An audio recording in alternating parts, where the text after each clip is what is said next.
wouldn't it be nice if the people who claim to love the Constitution the most actually knew what the fuck it said? You guys do know due process is for actual American citizens, right? You know that, right? Okay. Wrong. Most people count the 14th Amendment to being where you should look in the Constitution as to why people in this country get due process.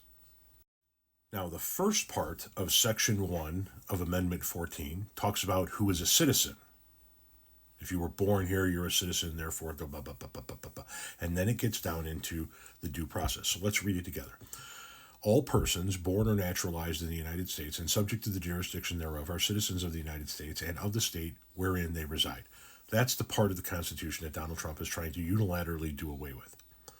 No state shall make or enforce any law which shall abridge the privileges or immunities of citizens of the United States. Now, here's where I need you to pay attention, Puddin'. Nor shall any state deprive any person of life, liberty, or property without due process of law, nor deny to any person within its jurisdiction the equal protection of the laws. Once we get down to the due process portion of this amendment, the wording changes from citizens to person. There's a specific reason for that. Because while the first half of Section 1 of Amendment 14 discusses citizens, the second half of this section discusses who shall be covered by due process or equal protection under the law. And it specifically does not mention citizen. And it's not like the founding fathers didn't know the word citizen existed. They used it twice in the first half when discussing citizenship. But then they changed the wording to person. You know who else agrees with me? One of the most conservative Supreme Court justices of all time, Antonin Scalia. To whom does the First Amendment apply? Do undocumented immigrants have the 5 freedoms?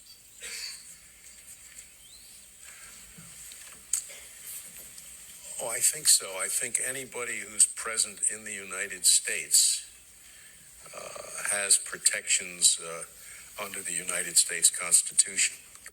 Anybody who's present. If you kill the free speech for non-citizens, it chills it for everyone. The Constitution covers anybody present in the United States of America. If you are on U.S. soil, you are covered by the United States Constitution. Whether you were born here, whether you immigrated here and became a naturalized citizen, whether you are here on a work visa, whether you are here illegally, it extends to every person on U.S. soil.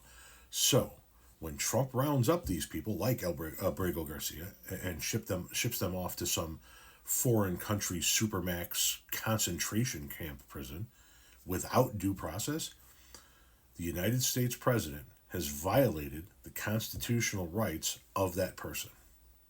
Period.